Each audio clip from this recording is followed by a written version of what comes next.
আসসালামু আলাইকুম ভিউয়ার্স, আশা করি সবাই ভালো আছেন। আমিও আলহামদুলিল্লাহ ভালো আছি। তো আজকে আমি মাদারীপুর থেকে ঢাকার উদ্দেশ্যে রওনা দিব চন্দ্রা পরিবহনের নন এসি বাসে করে। চন্দ্রা পরিবহনের সাথে আজকে আমার এই জার্নিটি আমাকে প্রচণ্ড আশাহত করেছে। কেন, সেটিই থাকবে আজকের এই ব্লগটিতে। তো বর্তমানে আমি নতুন বাস টার্মিনালে অবস্থান করছি। মাদারীপুরে যে নতুন বাস টার্মিনাল, এখান থেকে আপনারা সার্বিক, সোনালী, চন্দ্রা বা মাদারীপুর পরিবহন এইসব বাসের টিকিট ক্রয় করতে পারবেন। কাউন্টারটি বেশ বড় ছিল এবং যাত্রীদের জন্য পর্যাপ্ত পরিমাণের চেয়ারের ব্যবস্থা ছিল। এখানে একটি ব্যাপার বিশেষভাবে লক্ষণীয় যে বাংলাদেশের প্রায় প্রতিটি রুটে আধুনিক কম্পিউটারাইজড টিকিটিং সিস্টেম চালু হলেও মাদারীপুর থেকে ঢাকায় যে গাড়িগুলো চলে সেগুলো এখনও সনাতন পদ্ধতিতে তাদের টিকিটিং সিস্টেম চালু রেখেছে। আশা করছি অন্যান্য এলাকার মতো মাদারীপুরের গাড়িগুলোও অতি সত্বর তাদের টিকিটিং সিস্টেমে আধুনিকতার ছোঁয়া নিয়ে আসবে। অবশেষে আমার ট্যুরমেট চলে এসেছে। যে সামনে যে বাসটি দেখতে পাচ্ছেন, এটাই হচ্ছে আমার চন্দ্র পরিবহনের বাস। এই বাসটির মডেল হচ্ছে ইন্ডিয়ান অশোক লেল্যান্ড। আমি যে বাসে আজকে ভ্রমণ করতেছি সেই বাসের রেজিস্ট্রেশন নাম্বার হচ্ছে ঢাকা মেট্রো 12-19-63। লাল কালারের মধ্যে হলুদ এবং কালোর কম্বিনেশন করা বাসটির এক্সটেরিয়র ডিজাইনটি মোটামুটি মানের, খুব একটা আকর্ষণীয় নয়, আবার ফেলনাও বলা চলে না। এবার আপনাদেরকে বাসের ইন্টেরিয়রটা ঘুরে দেখাই। 2x2 ফাউন্ডেশনে সর্বমোট 44টি সিট ইউজ করছে এই বাসটিতে। আপনারা সিটের ঠিক উপরে রিডিং লাইট পেয়ে যাবেন। এছাড়া বাসের দুই পাশে ব্যাগ রাখার জন্য বক্সও পেয়ে যাবেন। বাসের সিট আরামদায়কই ছিল। আপনারা কমফোর্টেবলি জার্নি করতে পারবেন বাসটিতে, এবং বাসটিতে দুই পাশে হাতল রয়েছে। আমাকে দেখে বুঝতে পারছেন যে আপনারা লেগ স্পেস কতটুকু পাবেন। সিটের পিছনে নেটের তৈরি ঝুড়ি রয়েছে। এটা হচ্ছে অশোক লেল্যান্ড বাসের ড্যাশবোর্ড। পাইলট সাহেব এখানে বসে বাসটিকে কন্ট্রোল করে যাবেন।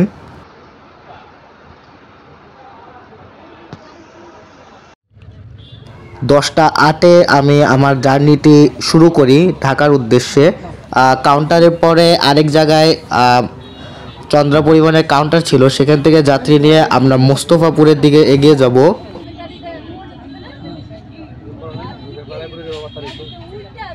যাত্রী নিয়ে আমরা এখন মোস্তফাপুরের দিকে এগিয়ে যাচ্ছি। এরকম কাউন্টার টেকেরহাট পর্যন্ত আছে চন্দ্রা পরিবহনের। প্রথমে মোস্তফাপুর আছে, ঘটকচর আছে, রাজোর, তারপর হলো টেকেরহাট। এই বাসের সিটের জন্য আমার খরচ করতে হয়েছে 300 টাকা। আরেকটি কথা বলতে মনে ছিল না, সেটা হচ্ছে চন্দ্রা পরিবহন কিন্তু এখন গুলিস্তানে তাদের নতুন রুট চালু করেছে।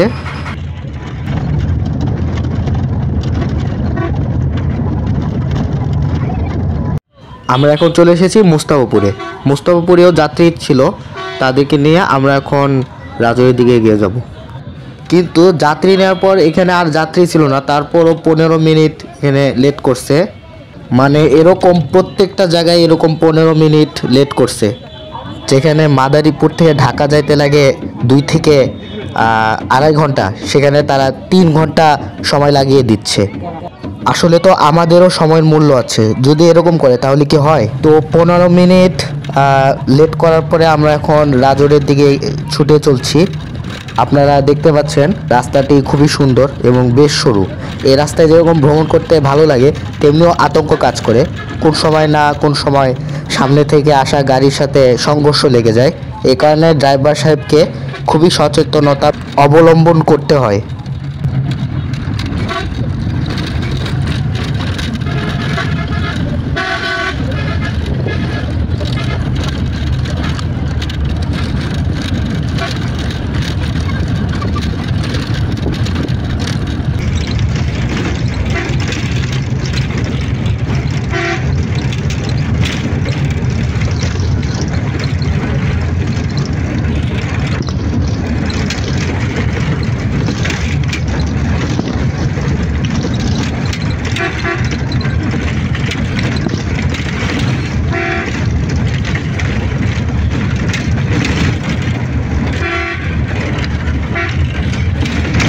আপনারা দেখেন মুস্তাফাপুরে এত লেট করার কারণে এখন রাজরে আসতে প্রায় 1 ঘন্টার মতো সময় লেগেছে। আমরা রওনা দিয়েছি 10টার সময় এবং রাজরে পৌঁছাইছি 10টা 42-এ। মানে এরকম যদি প্রত্যেকটা কাউন্টারে যদি এরকম লেট করে তাহলে আমরা কখন ঢাকায় পৌঁছাবো। আবার তাছাড়া ঢাকা শহরে ঢুকতে গেলে জ্যামে পড়া লাগে, আবার যেহেতু আমাদের বাসটা গুলিস্তানে যাবে আরও লেট হয়ে যাবে। আপনারা দেখুন 10 মিনিট হয়ে গেছে, এখন 10টা 51 বাজে, তারপরও আমাদের বাসটি একই জায়গায় যাত্রীর জন্য দাঁড়িয়ে আছে। যাত্রী নাই তারপরও দাঁড়িয়ে আছে। এরকম অনেকক্ষণ লেট করার পর আমরা এখন টেকেরহাটের দিকে এগিয়ে যাচ্ছি। টেকেরহাটের পরে আমরা ভাঙা এক্সপ্রেসওয়ের দিকে এগিয়ে যাব।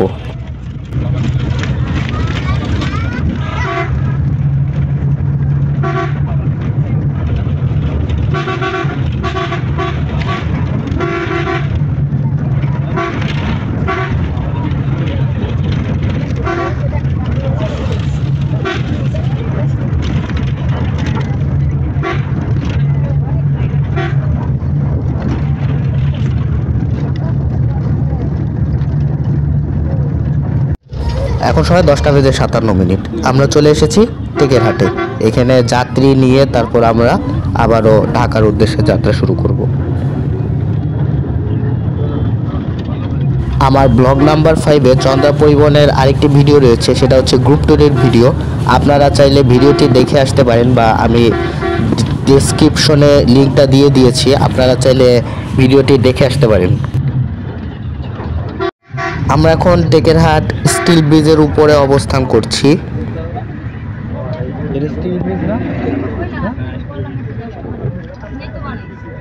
এগুলো কম দেখা যাচ্ছে,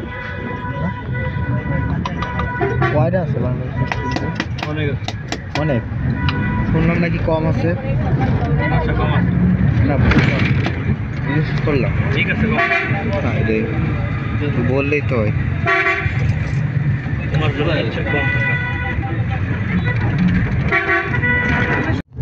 আমরা এখন টেকেরহাট ক্রস করে ভাঙা এক্সপ্রেসওয়ের দিকে এগিয়ে যাচ্ছি।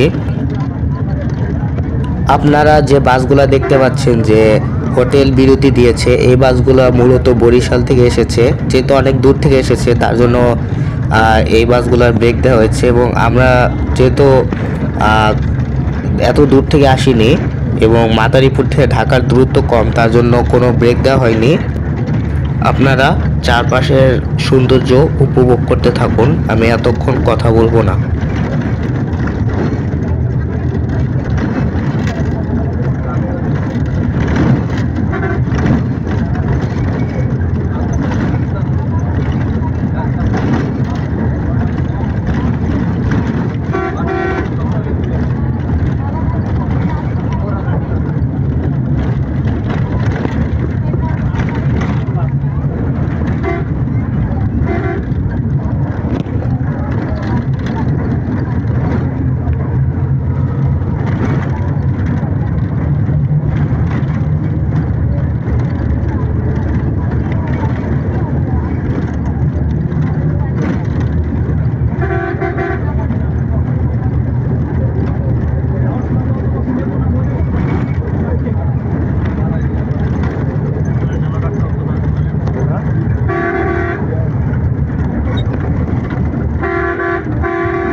ভাঙায় আসার পরে দেখতেছি ঘড়িতে 11টা 32 বাজে। মাদারীপুর থেকে ভাঙা পর্যন্ত আসতে আমাদের টোটাল সময় লেগেছে 1.5 ঘন্টা। তাহলে আপনারা চিন্তা করেন এইখান থেকে ঢাকা পর্যন্ত আরও 1 বা 1.5 ঘন্টা লেগে যাবে। এই বাসটা এই মাদারীপুর থেকে ঢাকা পর্যন্ত প্রায় 3 ঘন্টা লাগিয়ে দিচ্ছে। আর যদি এই বাসটা যদি খুলনার বাস হতো বা সাতক্ষীরা এই দিকের বাস হতো, তাহলে আপনি চিন্তা করে দেখেন যে কত লেট করতো তাহলে।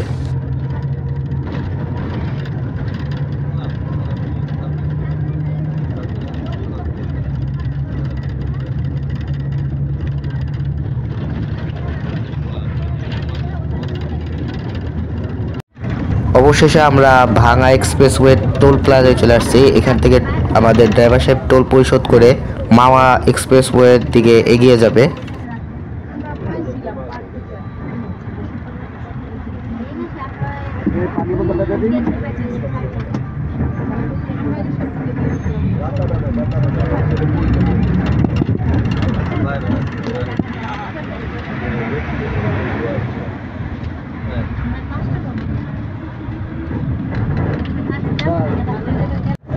এই জার্নিরত অবস্থায় আমি এই চন্দ্রা পরিবহনের টপ স্পিড পেয়েছি 101 কিলোমিটার পার আওয়ার এবং ট্যুরের সময় বাসটার টপ স্পিড পেয়েছি 116 কিলোমিটার পার আওয়ার। একটু পরে আপনাদেরকে স্পিডোমিটার অ্যাপসের মাধ্যমে দেখাবো যে বাসটি কত স্পিডে চলে।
এখন সময় 11:58। আমরা এখন পর্যন্ত পদ্মা সেতু পর্যন্ত যেতে পারলাম না। এই যে রাজর, তারপর মোস্তফাপুর, টেকেরহাট, এই সব জায়গায় মানে 15 মিনিট লেট করার কারণে আমরা এখনও পদ্মা সেতু পর্যন্ত যেতে পারিনি। এখন আপনি চিন্তা করে দেখুন এই বাসটি কেমন সার্ভিস দেয়।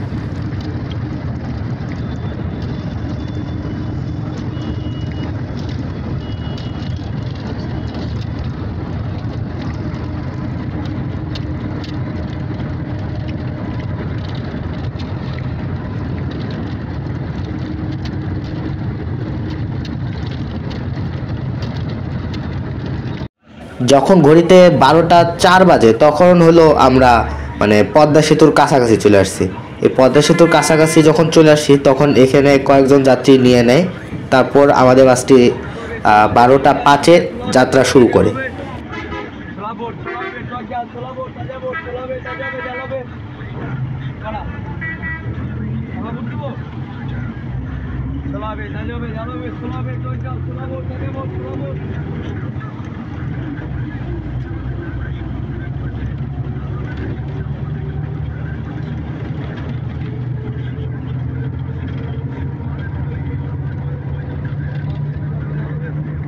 আর ঘড়িতে যখন 12টা 5 বাজে তখন হচ্ছে আমরা পদ্মা সেতুর টোলটা টাচ করতে পারি।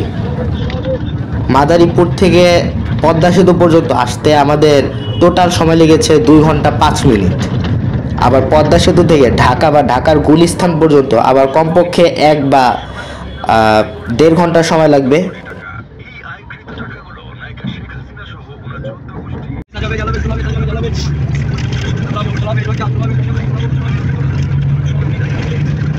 আপনারা দেখতে পাচ্ছেন আমরা এখন পদ্মা সেতুর উপরে আছি। তো এ পর্যন্ত পদ্মা সেতুর ভিডিও অনেকবারই দেখছেন আপনারা আমার চ্যানেলে। তো পরবর্তীতে বা নেক্সট টাইমে আপনারা পাটুরিয়া ঘাট বা দৌলতদিয়া ঘাট হয়ে কোনো রিভিউ দেখতে চান কিনা সেটা আমাকে কমেন্ট বক্সে অবশ্যই জানাবেন। অবশেষে আমরা পদ্মা সেতু থেকে নেমে গিয়েছি। অনেকে আমার কাছে রিকোয়েস্ট করেছিলেন যে বিভিন্ন বাসের ব্লগ দেওয়ার জন্য অথবা ঢাকা থেকে বিভিন্ন জেলার ব্লগ দেওয়ার জন্য। আসলে টাইমটা আমি ম্যানেজ করতে পারতেছি না যে কোন সময় কোন বাসের ব্লগ করব। তো আপনারা কেউ মন খারাপ করবেন না, আমি ধারাবাহিকভাবে সবার রিকোয়েস্ট রাখার চেষ্টা করব ইনশাল্লাহ।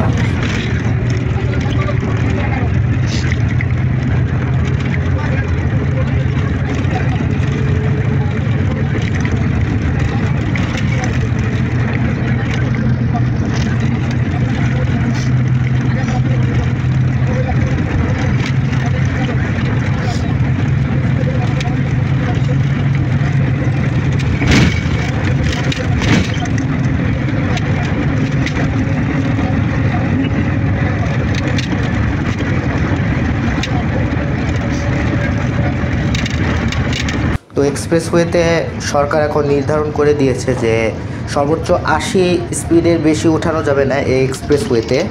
তো আমি মনে করি যেহেতু এটা একটা এক্সপ্রেসওয়ে, স্পিডটা নির্ধারণ করে দেওয়া উচিত ছিল 95 থেকে 100 পর্যন্ত। কারণ এক্সপ্রেসওয়েটা এই কারণেই বানানো হয়েছে যে প্রত্যেকটা যাত্রী বা প্রত্যেকটা লোকজনই তার গন্তব্যস্থলে অল্প সময়ের মধ্যে পৌঁছে যেতে পারে এবং সময় নষ্ট কম হবে। তাছাড়া আপনারা ঢাকা থেকে মাদারীপুর পর্যন্ত যে বাসগুলো পাবেন সেই বাসগুলো হলো সার্বিক পরিবহন, চন্দ্রা পরিবহন, সোনালী পরিবহন এবং মাদারীপুর পরিবহন। এই 4টা বাসের মধ্যে মাদারীপুরে রাজত্ব করে আসছে যে বাস, সেই বাসটি হচ্ছে সার্বিক পরিবহন।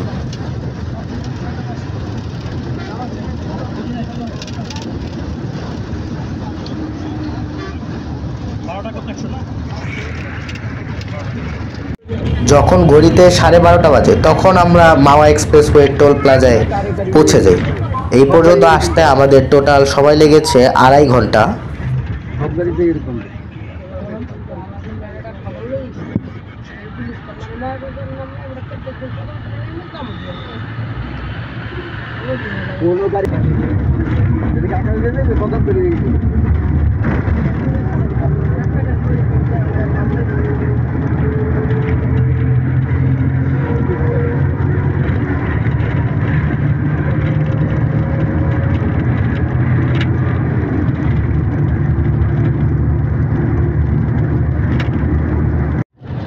তো আমরা বুড়িগঙ্গা সেতু দিয়ে না যেয়ে বাম দিক দিয়ে আমরা বাবুবাজার ব্রিজ হয়ে গুলিস্তানে প্রবেশ করব।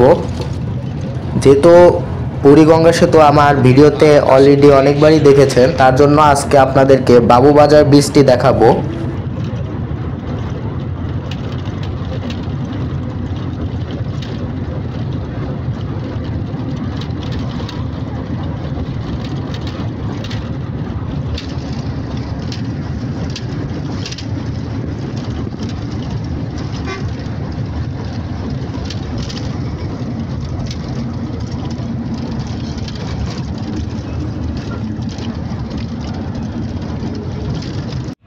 কেরানীগঞ্জ 12:40 কেরানীগঞ্জ।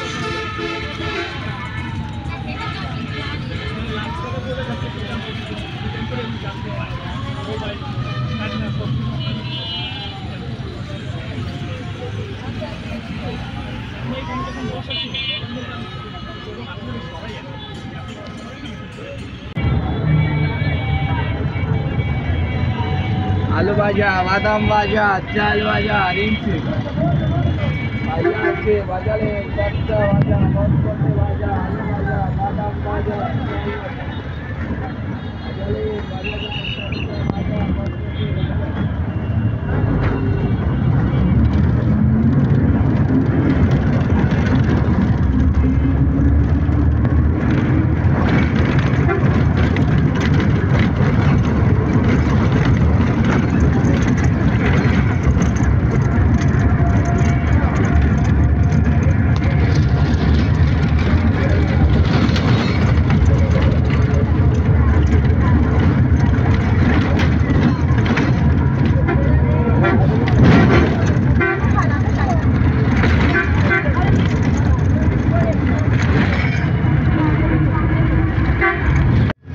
আমরা এখন বর্তমানে বাবুবাজার ব্রিজের উপর অবস্থান করছি।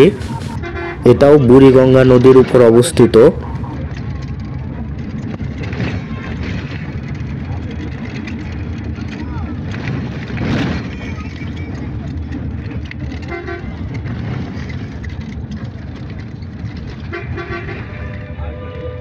কোন দিক দিয়ে আসতেছে? আমরা তো মনে হচ্ছে অন্য দিক দিয়ে বাবা।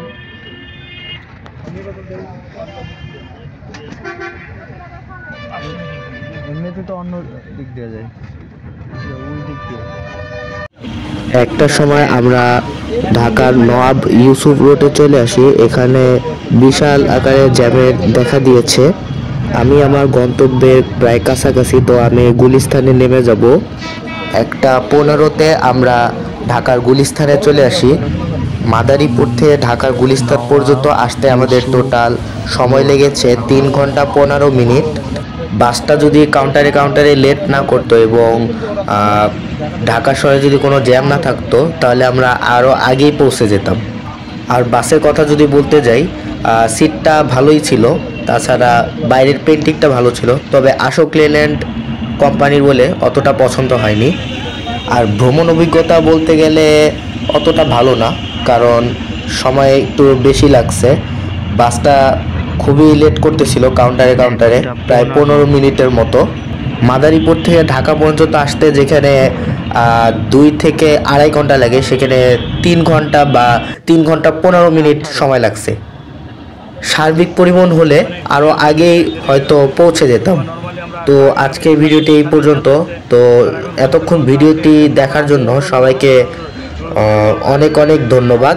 তো দেখা হবে ইনশাল্লাহ পরের ভিডিওতে। আসসালামু আলাইকুম।